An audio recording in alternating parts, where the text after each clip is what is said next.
여왕 장례식에서 87년 체제의 황혼을 보다. 여왕 장례식에서 87년 체제의 황혼을 보다 라고 하는 그런 내용. 네, 오늘 약 한 30-40개의 칼럼 중에서 그래도 이렇게 좀 새로운 시각 그리고 우리에게 생각할 거리를 주는 칼럼으로 제가 선정을 했습니다. 네, 문재인은 뒤통수 앞통수 제대로 맞았네요 라고 보리수님. 네, 욕설을 하면 구독자를 모욕하는 것입니다. 아, 욕설까지 했군요. 네, 욕설을 누가 아까 그 분당질을 한 사람들이 욕설을 했다는 거. 네, 예, 욕설까지 하면은 그건 뭐 있을 수가 없는 것이죠. 그거 저 차단을 해 줘도 됩니다. 예, 차단을 해도. 네, 자기의 의견이라든가 이런 걸 그 건전하게, 건강하게 이렇게 제시하는 것까지는 제가 뭐 얼마든지 환영을 합니다만은 우리 구독자, 시청자 여러분들을 향해서 뭐 욕설을 하거나 저는 뭐 지금 보지를 못했습니다만은 그 정도까지 가면은 예, 앞으로 이 방송 안 들어와도 될 정도로 예, 차단을 할 필요가 있다고 봅니다. 네. 네. 네, 바로 조선 칼럼입니다. 여왕 장례식에서 87년 체제의 황혼을 보다라고 예, 서울대 강원택 교수, 정치외교학부 교수죠. 예, 요거를 제가 핵심만 살펴보도록 하겠습니다. 예, 칼럼은 이렇게 시작을 합니다. 지난주 거행된 엘리자베스 영국 여왕의 장례 과정을 지켜보면서 많은 생각이 들었다. 여전히 국제사회의 중심 국가이기는 하지만 예전 같지 않은 영향력을 갖게 된 영국의 국왕 장례식에 세계 200여 국에서 500여 명의 국가 정상과 정부 수반, 왕족 등이 참석한 데는 무엇보다도 엘리자베스 여왕 개인의 권위와 리더십이 큰 영향을 미쳤을 것이다. 1952년 즉위한 이래 오늘날까지 급변하는 세상 속에서 엘리자베스 여왕은 국내적으로나 대외적으로 영국이 흔들림 없이 이어져 오도록 한 중심주의 역할을 해왔다. 여왕의 장례식을 보면서 가장 인상적이었던 것은 영국 국민의 모습이었다.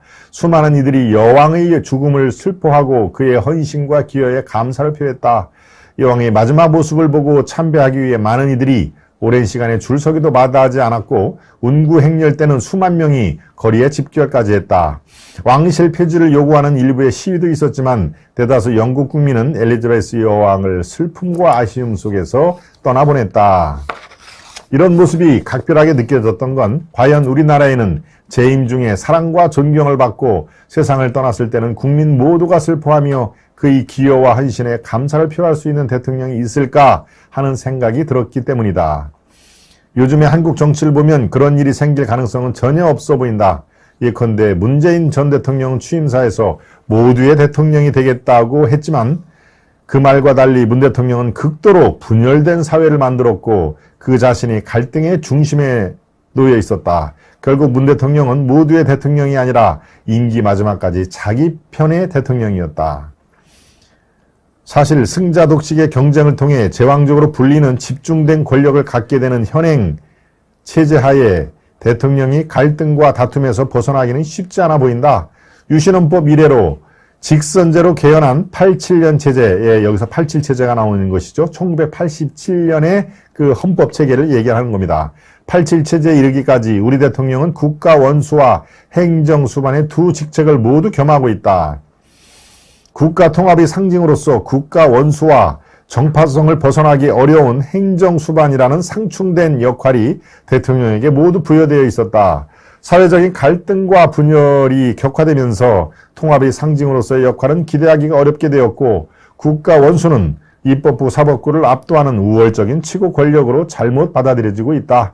모두 위에 군림하며 지배하는 독점적 권력으로 자신을 생각하는 만큼 대통령은 더 격렬한 정파적 대립의 대상이 될 수밖에 없다. 유독 최근 대통령이 이처럼 분열의 중심에 놓이게 된 데에는 권위의 약화와도 관련이 있다. 이는 민주화의 진전에 따른 자연스러운 현상일 수도 있겠지만 보다 근본적인 원인은 리더의 등장 과정이 이전과 달라졌기 때문이다. 우리 머릿속에 남아있는 익숙한 대통령의 상은 이승만, 박정희, 김영삼, 김대중 같은 이들이었다. 이들은 강한 카리스마와 권위를 갖춘 대통령이었고 설사 내가 그를 지지 않는다 하더라도 그의 권위와 강한 리더십을 부정하기 어려웠다. 이 때문에 정파적 갈등 속에서도 이들은 국가 최고 지도자에서의 권위를 지켜낼 수 있었다. 하지만 지난 10년간 경험한 바대로 또 이번 대통령 선거를 통해 더욱 분명해진 것은 이젠 우리 사회가 영웅적 서사에 기초한 카리스마와 권위를 가진 정치 지도자를 만난다는 것은 매우 어려운 일이 돼버렸다. 제도적으로는 모든 권력을 한데 모아 놓았지만 그걸 감당할 만큼의 권위를 찾기는 어렵게 된 것이다.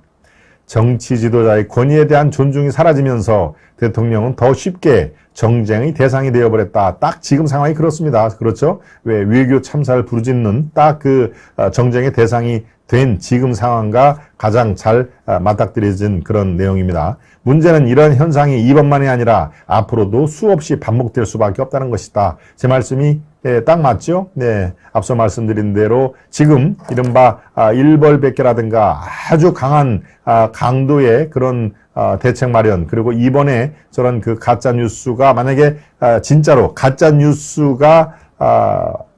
판정이 된다면은 이거는 가짜 뉴스를 생산하고 가짜 뉴스를 유통하고 조직적으로 유포를 하고 또 이 제2의 광업병 사태를 기도하고 획책한 세력에게는 정말 두 번 다시 발생되지 않는 아주 강한 조의 제재와 이른바 사법적인 그런 아주 엄한 벌칙이 저는 가야 된다고 생각을 합니다. 예, 그렇지 않고서 아이고 뭐 이런 거 해도 그냥 넘어가네라고 하면은 거의 우리는 일주일에 한 번씩 가짜 뉴스와의 전쟁을 치러야 될 그런 상황이니까요. 칼럼은 이렇게 이제 정리가 됩니다. 엘리자베스 여왕의 장례식을 보면서 통합과 체제 지속의 상징으로서 최고 대주자의 권위를 갖는 힘을 느낄 수 있었다. 또 위험을 갖추고 자애와 공감을 보이는 나라의 어른이라는 존재가 국가적으로 얼마나 중요한 자산인지도 새삼 알게 되었다. 이에 비해 정쟁과 갈등으로 점철된 우리 사회의 흔들림을 잡아줄 합당한 정치 지도자의 권위는 어디에서도 찾아보기 어렵다. 87년 체제는 이제 그 수명을 다한 것 같다. 라고 칼럼은 마무리를 했습니다.